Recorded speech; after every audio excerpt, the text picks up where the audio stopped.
whether or not to tip the server. And so here I am to debunk a couple of the benefits and negatives to doing that. I have found that there are a couple reasons why people tip.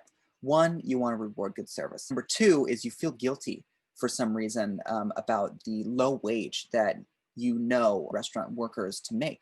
And third is to fit in with some cultural or social norm. So, interestingly enough, the minimum wage in California is $12, and that is for tipped and non-tipped laborers. And that's important because in Kansas, the minimum wage for tipped laborers is $2.13, which is absolutely abysmal. And the normal minimum wage is $7.25. So tipped laborers earn $5 less than normal laborers. But in California, the story that a lot of tippers or restaurant owners like to spin of how the workers are underpaid and need money, and I agree that they do, but it's not the same as it is in other states.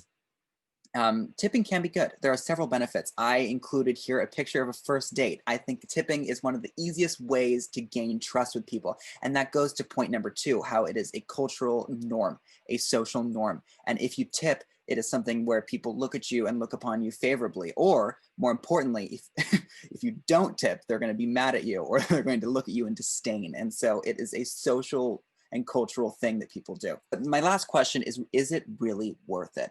I think that tipping, while good in the moment, and it does help that laborer, that tipped laborer, it perpetuates a cycle that is bad.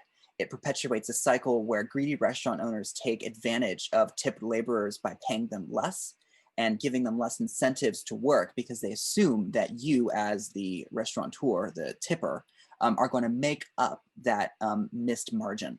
And so I think that while it is good for you socially and while it may help you feel good about yourself, I think it perpetuates a bad cycle and eventually in the long term creates a negative outcome.